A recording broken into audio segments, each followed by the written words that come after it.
নমস্কাৰ কুমাৰ বসন্ত আশ্ৰমৰ নতুন এটা ভিডিঅ'লৈ মই সকলোকে স্বাগতম জনাইছোঁ। আজিৰ ভিডিঅ'টোত মূলতঃ আলোচনা কৰিম 2019 চনত হৈ যোৱা অসম টেট পৰীক্ষাৰ যি এনভাইৰনমেণ্টেল ষ্টাডিজ খণ্ডটো আছিলে তাৰ 30টা প্ৰশ্নৰ উত্তৰৰ সৈতে। আপোনালোকে জানে যে টেট পৰীক্ষাত এনভাইৰনমেণ্টেল ষ্টাডিজৰ 30টা প্ৰশ্ন আহে আৰু সেই 30টা প্ৰশ্ন আজি ইয়াতে আপোনালোকৰ সুবিধাৰ কাৰণে আগবঢ়াইছোঁ। Question nang 61 আহিছিলে 2019 চনত 61 আছিলে এটা শক্তি পিৰামিডৰ একেবাৰে শীৰ্ষ অংশ কি। ইয়াতে চাৰিটা অপচন আছিলে মুখ্য উৎপাদক, মুখ্য উপভোক্তা, গৌণ উপভোক্তা আৰু বিয়োজক। ইয়াৰ শুদ্ধ উত্তৰটো হ'ল অপচন সি মানে গৌণ উপভোক্তা। এইখিনিতে আপোনালোকে বুজি পাব ইয়াতে বৰ্ণনা আছে কথাখিনি যে শক্তিৰ পিৰামিডটো সম্পৰ্কে আপোনালোকে জানি লওক যে বিভিন্ন পৌষ্টিক স্তৰত প্ৰতি একক সময়ত প্ৰতি একক ক্ষেত্ৰফলত বেলেগ বেলেগ পৰিমাণৰ শক্তি জমা হয়। শক্তিৰ সেই পৰিমাণ পিৰামিড আকৃতিত সজাই শক্তিৰ পিৰামিড পোৱা যায়। পিৰামিডৰ ভূমিত উৎপাদক আৰু একেবাৰে শীৰ্ষতম মাংসভোজীৰ শক্তি চিহ্নিত কৰা হয়। উৎপাদকৰ পৰা আৰম্ভ কৰি পৰৱৰ্তী প্ৰতিটো পৌষ্টিক স্তৰতে বহু পৰিমাণৰ শক্তি শতকৰা প্ৰায় 90% অপচয় হয়। প্ৰধানকৈ শ্বসন প্ৰক্ৰিয়াত আৰু তাপ শক্তি ৰূপে এই শক্তিৰ অপচয় ঘটে। কোনো এটা পৌষ্টিক স্তৰত জমা হোৱা মুঠ শক্তি ইয়াৰ ঠিক নিম্ন স্তৰত থকা পৌষ্টিক স্তৰৰ মুঠ শক্তিৰ 10% মানহে মাত্ৰ। গতিকে শক্তিৰ পিৰামিড সদায় থিয় উভতা নহয়। সেইবাবে একেবাৰে শীৰ্ষ অংশত কি থাকিব গৌণ উপভোক্তা থাকিব। এটা ইয়াৰ পিছৰ প্ৰশ্নটো লৈছোঁ মানে 2 নম্বৰ প্ৰশ্নটো সিৰিয়েল নম্বৰ আছিলে 62। সেইটো হৈছে যে উদ্ভিদৰ কোনটো অংশই পানী বাষ্পীভূত কৰে। উত্তৰটো হৈছে পত্ৰৰন্ধ্ৰ। পত্ৰৰন্ধ্ৰ আপোনালোকে জানে যে পাতবিলাকত এটা বিন্ধা পাতবিলাকত মানে বহুতো বিন্ধা থাকে। সেই বিন্ধাটোক কয় ৰন্ধ্ৰ, পত্ৰ মানে হ'ল পাত। গতিকে পানী বাষ্পীভূত কৰাত কোনটো অংশই কৰিব পত্ৰৰন্ধ্ৰই কৰিব। এবাৰ লৈছোঁ 3 নম্বৰ প্ৰশ্নটো পৰিস্থিতি তন্ত্ৰত শক্তিৰ প্ৰবাহ হয়। পৰিস্থিতি তন্ত্ৰত শক্তি কেনেকৈ প্ৰবাহ হয় এক দিশাত্মক, দ্বিদিশাত্মক, বহু দিশাত্মক আৰু ওপৰৰ কোনোটোৱেই নহয়। শুদ্ধ উত্তৰটো হৈছে এক দিশাত্মক। পৰিস্থিতি তন্ত্ৰত শক্তিৰ প্ৰবাহ কেনেকৈ হয় এক দিশাত্মকভাৱে হয়। কথাখিনি অকণমান বুজি লওক। পৰিস্থিতি তন্ত্ৰৰ শক্তিৰ প্ৰবাহৰ সম্পৰ্কত আমি বুজিব লাগিব যে পৰিস্থিতি তন্ত্ৰ একোটাত খাদ্য শৃংখলৰ যোগেদি এটা পৌষ্টিক স্তৰৰ পৰা আন এটা স্তৰলৈ শক্তি প্ৰবাহিত। এই প্ৰবাহ এক দিশাত্মক চক্ৰাকাৰ নহয়। পৌষ্টিক স্তৰত থকা শক্তি পুনঃ ব্যৱহাৰ কৰিব নোৱাৰি। এই ক্ষেত্ৰত তাপ গতিবিজ্ঞানৰ সূত্ৰ প্ৰয়োগ হয়। এইবাৰ আমি চতুৰ্থ প্ৰশ্নটোলৈ আগবাঢ়িছোঁ। চতুৰ্থ প্ৰশ্নটো হৈছে বন্যপ্ৰাণী সপ্তাহ উদযাপন কৰা হয়।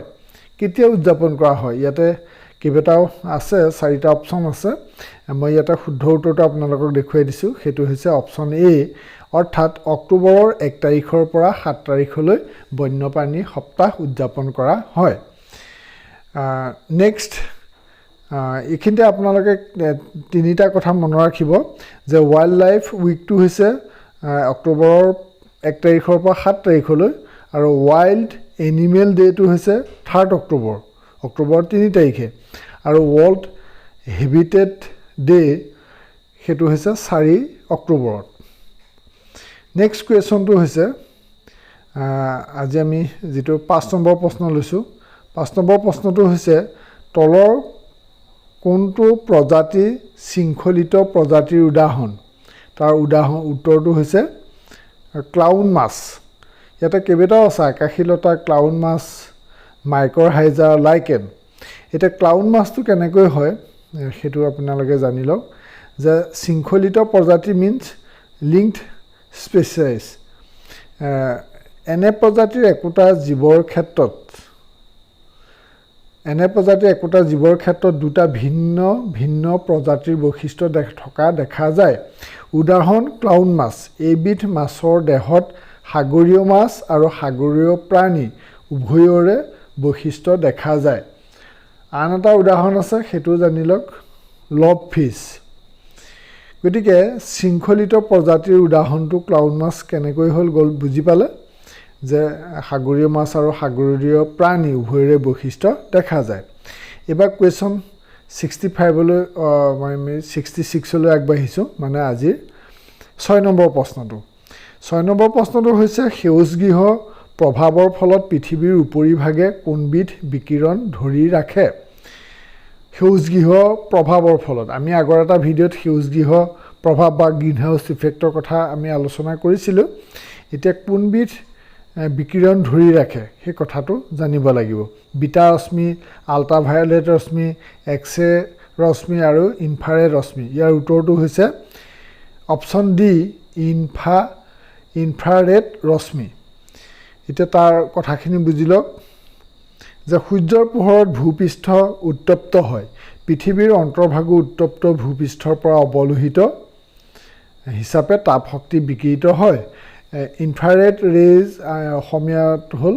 অৱলোহিত ৰশ্মি সেউজগৃহ গেছ বায়ুমণ্ডলত থকাৰ কাৰণে বিকিৰিত এই তাপ শক্তিৰ কিছু অংশহে ওলাই যাব পাৰে বাকীখিনি থাকি যায়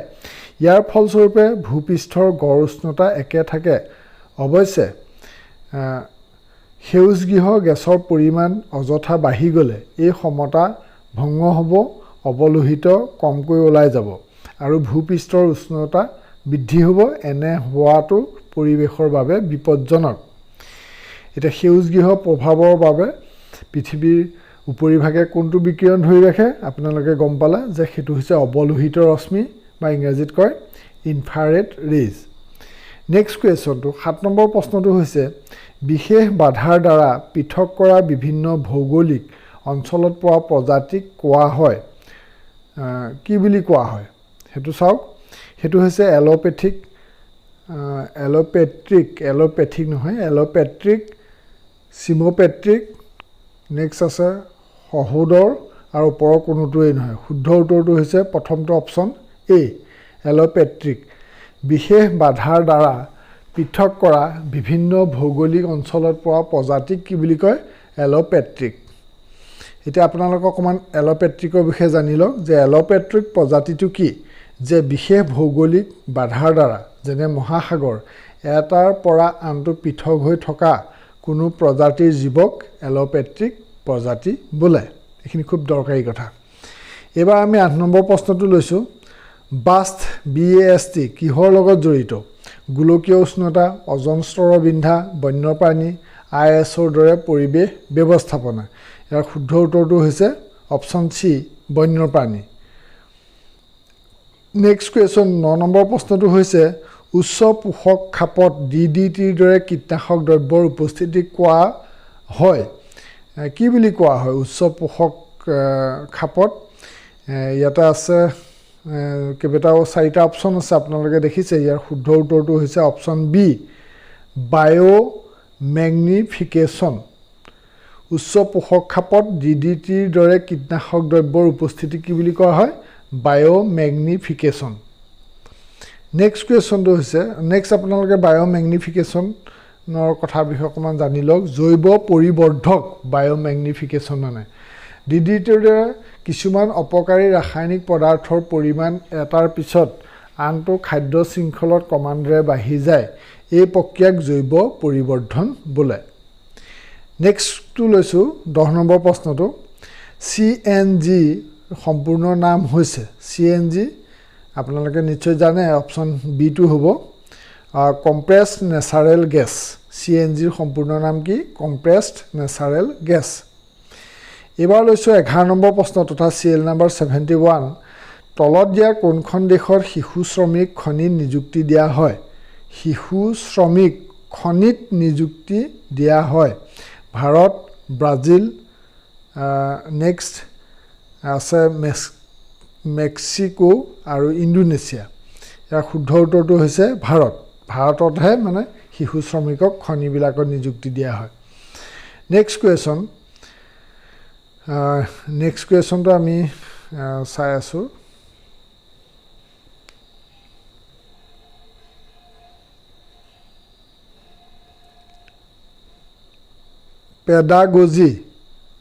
পেডাগজি মানে কিহৰ অধ্যয়ন সেইটো আপোনালোকে জানে যে শিক্ষা পদ্ধতি হ'ব ইয়াতে পেডাগজি মানে কিহৰ অধ্যয়ন হ'ব শিক্ষা পদ্ধতি শিক্ষা ছাত্ৰক পথ প্ৰদৰ্শন শিক্ষা কাৰ্যপ্ৰণালী আৰু শিক্ষা পদ্ধতি চাৰিটা আছে তাৰ শুদ্ধ উত্তৰটো আছিল শিক্ষা পদ্ধতি নেক্সট কুৱেশ্যনটো হৈছে তলৰ কোনটো পৰস্পৰ ক্ৰিয়াই উপবিৱৰ্তনত সহায় নকৰে তলৰ কোনটো পৰস্পৰ ক্ৰিয়াই উপবিৱৰ্তনত সহায় নকৰে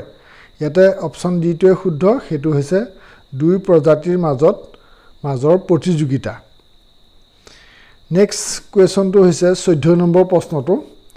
যে শিক্ষাত জ্ঞান আহৰণৰ পদ্ধতিটো বেছি ফলপ্ৰসূ কৰিবৰ কাৰণে ব্যৱহাৰ কৰা প্ৰযুক্তিটো কি আইটি আইচিটি সূচনা প্ৰযুক্তি আৰু যোগাযোগ প্ৰযুক্তি ইয়াৰ শুদ্ধ উত্তৰটো হৈছে অপচন বি আইচিটি ঠিক আছে information and communication technology next 15 number প্ৰশ্নটো হৈছে অজন ষ্ট'ৰ পোৱা যায় ক'ত পোৱা যায় এইটো মই আগৰ এটা ভিডিঅ'ত আপোনালোকক দিছিলোঁ পৰিৱেশৰ ভিডিঅ'ত অজন ষ্ট'ৰ পোৱা যায় সেইটো হৈছে ষ্টেটছফেয়াৰত পোৱা যায় অজন ষ্ট'ৰ অপচন বি টো শুদ্ধ নেক্সট ৰেড ডাটা বুকত তথ্য থাকে কিহৰ তথ্য থাকে ৰেড ডাটা বুকত সকলো উদ্ভিদ প্ৰজাতি থাকে নে সকলো প্ৰাণী প্ৰজাতি থাকে নে অৰ্থনৈতিক গুৰুত্ব থকা প্ৰজাতি থাকে নে বিপন্ন প্ৰজাতি থাকে শুদ্ধ উত্তৰটো হৈছে বিপন্ন প্ৰজাতি আপোনালোকে মনত ৰাখক ৰেড ডাটা বুকত বিপন্ন প্ৰজাতিৰ তথ্য থাকে নেক্সট মিনামাতা ৰোগ কিহৰ প্ৰভাৱত হয় উত্তৰটো হৈছে পাৰা মিনামাতা ৰোগটো পাৰাৰ প্ৰভাৱত হয় নেক্সট মিনামাতা ৰোগটোৰ বিষয়ে জানক মিথাইল মাৰ্কিউৰিৰ দ্বাৰা বিষাক্ত হোৱা মাছ খোৱাৰ কাৰণে জাপানত 1953 চনত প্ৰথমে এই ৰোগ ধৰা পৰিছিল মিনামাতা ৰোগটো ক'ত ধৰা পৰিছিলে জাপানত কি কাৰণে যে মিথাইল মাৰ্কিউৰি মানে পাৰা কথা কৈছে দ্বাৰা বিষাক্ত হোৱা মানে মাছ খোৱাৰ কাৰণে জাপানত এই বেমাৰটো হৈছিলে তাৰপিছত আৰু লগতে কেইটামান জানি থওক সেইটো হৈছে যে ফ্ল'ৰ'চিছটো কি অধিক মাত্ৰাত যেতিয়া পানীত ফ্ল'ৰিন থাকে তেতিয়া হয় আৰু ব্লু বেবি চিনড্ৰম পানীত অধিক মাত্ৰাত নাইট্ৰেট জাতীয় পদাৰ্থ থাকিলে এই ৰোগ হয় আৰু ইটাই ৰোগ মানে কেডমিয়াম ধাতুৰ কাৰণে বিষাক্ত হোৱা চাউলৰ কাৰণে এই ৰোগ জাপানত হৈছিল এবাৰ আমি 18 নম্বৰ প্ৰশ্নটো লৈছোঁ একক পৰিয়াল মানে ইয়াতে চাৰিটা আছে অপচন একক পৰিয়াল মানে কিনো 1950 চনৰ পিছত জন্মগ্ৰহণ কৰা পৰিয়ালক কয় নেকি নে অপচন বিত আছে যিটো পৰিয়ালত পিতৃ মাতৃ আৰু তেওঁলোকৰ ল'ৰা ছোৱালী থাকে নেক্সট চিট আছে ল'ৰা ছোৱালী আৰু তেওঁৰ পিতৃ মাতৃ আৰু ককা আইতাক থাকে অপচন ডিত আছে কেৱল স্বামী আৰু পত্নী থাকে একক পৰিয়াল মানে কি আপোনালোকে অনুমান কৰক আৰু শুদ্ধ উত্তৰটো হৈছে অপচন বি যিটো পৰিয়ালত মাক বাপেক থাকে আৰু নিজৰ ল'ৰা ছোৱালীকেইটা থাকে সেয়াই হৈছে একক পৰিয়াল ডেংগু ৰোগৰ বাহক কি ডেংগু ৰোগৰ বাহক আপোনালোকে জানে যে এইডছ মহ কিউলেক্স মহ মাখি এনফিলিছ মহ চাৰিটা আছে এইডছ মহৰ কাৰণে ডেংগু ৰোগ হয় নেক্সট আমি লৈছোঁ ইয়াতে আৰু কেইটামান কথা জানি লওক ডেংগুৰ হৈছে AIDS এইটো মহটোৰ নামটো তাৰপৰা জাপানীজ এনকেফ্লাইটিছৰ কাৰণে হৈছে কিউলেক্স মেলেৰিয়াৰ কাৰণে হ'ল এনফিলিছ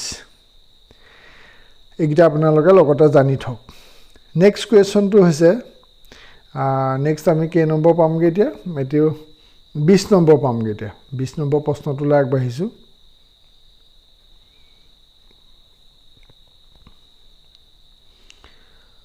বিশ নম্বৰ প্ৰশ্নটো কি আছে চাই লৈছোঁ সেইটো হৈছে জৈৱ বৈচিত্ৰতা মানে ইয়াত চেল নাম্বাৰ 80 আছে জৈৱ বৈচিত্ৰতা আপোনালোকে উত্তৰটো দেখিছে অপচন এটোৱে শুদ্ধ হ'ব বিশুবীয় অঞ্চলৰ ফালে বৃদ্ধি পায় জৈৱ বৈচিত্ৰতা তাৰপিছত 21 নম্বৰ প্ৰশ্নটো হ'ল মানুহৰ ক্ৰিয়াকলাপৰ দ্বাৰা সৃষ্টি হোৱা পৰিৱেশৰ অসুবিধাজনক পৰিৱৰ্তনক কি বুলি কোৱা হয় উত্তৰটো হৈছে পাৰিস্থিতিক নিম্নীকৰণ আৰু অপচনকেইটা আপোনালোকে দেখিছে মই কৈ নিদিলেও হ'ব নেক্সট 22 নম্বৰ প্ৰশ্নটো তথা চেল নাম্বাৰ 82ত আছে তলৰ কোনবিধ আৱৰ্জনা জৈৱিকভাৱে দ্ৰৱণীয় মানে প্লাষ্টিক চিছা পলিথিন ওপৰৰ এটাও নহয় উত্তৰটো হ'ল অপচন ডি ওপৰৰ এটাও নহয় মানে প্লাষ্টিকো জৈৱিকভাৱে সেইটো এটা আৱৰ্জনা কিন্তু পচি নাযায় মানে জৈৱিকভাৱে দ্ৰৱণীয় নোহোৱা মানে পচি নোযোৱা প্লাষ্টিকটো পচি নাযায় বিট আছে পলিথিন সেইটোও পচি নাযায় চিট আছে চিছা সেইটোও পচি নাযায় ডিত আছে ওপৰত এটাও নহয় গতিকে এইকেইটা যিহেতু পচি নাযায় আমি যেটো পচি যোৱা বুলি কওঁ যেনেকৈ আমাৰ শাক-পাচলিবিলাক বা গছৰ পাত যেনেকৈ জৈৱিকভাৱে দ্ৰৱণীয় মানে আমি পচি যায় মানে যেটো পচন হয় সেইটো এইবিলাক নহয় কাৰণে এবাৰ লৈছো 23 নম্বৰ প্ৰশ্নটো ইয়াতে সিএল নম্বৰ আছে 83 হেতু হৈছে আঞ্চলিক আৰু স্থানীয় প্ৰজাতি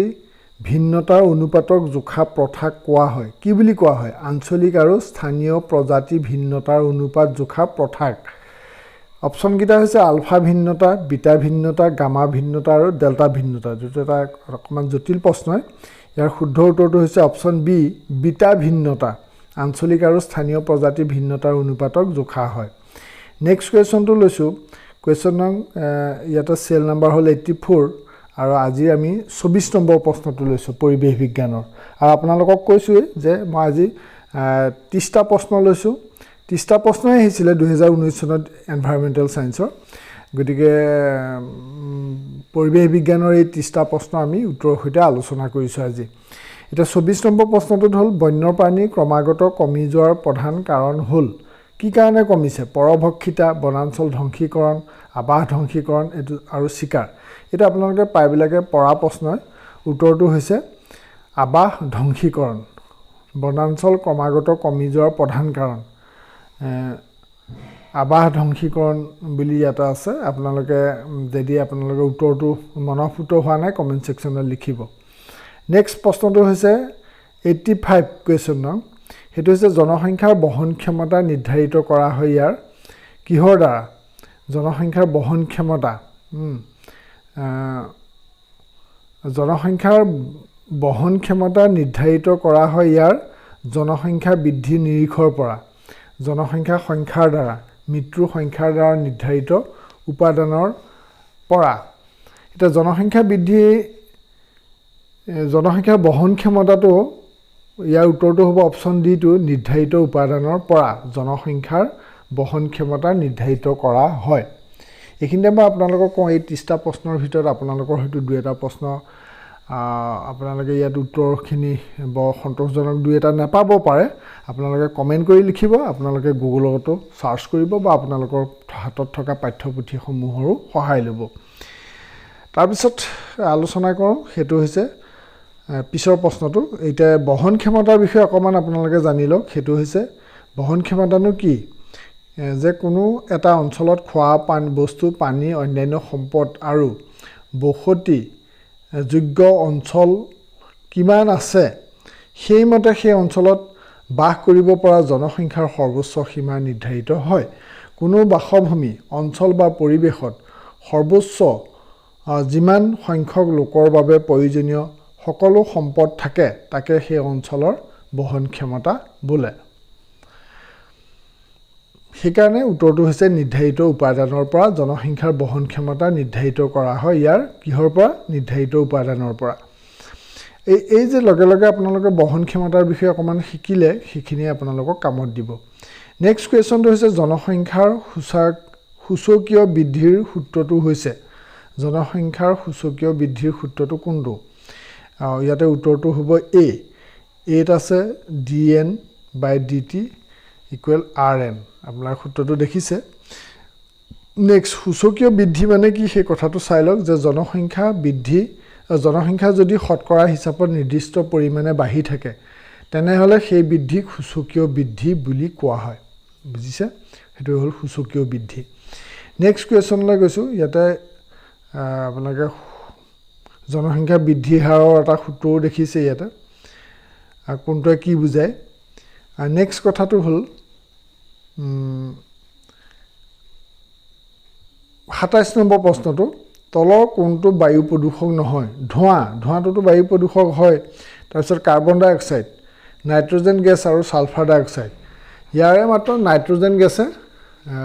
গেছটো বায়ু প্ৰদূষক নহয় ধোঁৱাও প্ৰদূষক হয় কাৰ্বন ডাই অক্সাইডো প্ৰদূষক সালফাৰ ডাই অক্সাইডো প্ৰদূষক হয় নাইট্ৰজেনৰ পৰা আমাৰ উদ্ভিদৰ বিভিন্ন উদ্ভিদ বৃদ্ধি হোৱাত বা মাহজাতীয় উদ্ভিদে নাইট্ৰজেন মানে সংগ্ৰহ কৰি পেলাই তেওঁলোকৰ শিপাত যিটো নাইট্ৰজেন স্থিৰীকৰণ কৰে মানে নাইট্ৰজেন ফিক্সেশ্যন কৰে গতিকে নাইট্ৰজেনে বায়ু প্ৰদূষণ নকৰে নেক্সট কুৱেশ্যনটো লৈছোঁ এবাৰ আমি ইয়াতে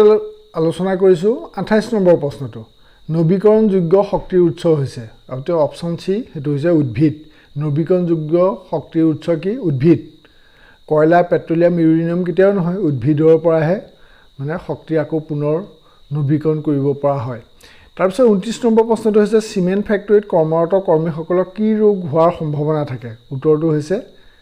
সাইটোচিলিকোসিস অপশ্যন ডিত আছে আপোনালোকে দেখিছে তাৰপিছত আজি 30 নম্বৰ প্ৰশ্নটো লৈছোঁ শাৰী শাৰীকৈ ৰোৱা গছৰ শাৰীৰ মাজত হোৱা কৃষি শস্যক কি বুলি কয় উত্তৰটো হৈছে কৃষি বনানীকৰণ শাৰী শাৰীকৈ ৰোৱা গছৰ শাৰীৰ মাজত হোৱা কৃষি শস্যক কি বুলি কয়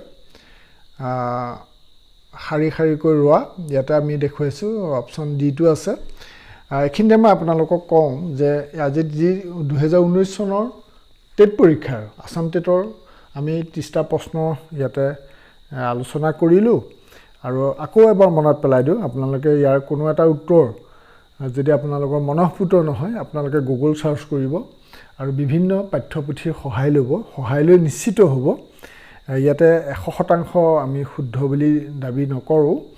আপোনালোকে নিশ্চিত হ'ব নিজে তাৰপিছত কওঁ যে আপোনালোকৰ কাৰণে মই যিমান পাৰি দৰকাৰী ভিডিঅ'বিলাক দিবলৈ চেষ্টা কৰিছোঁ আপোনালোকে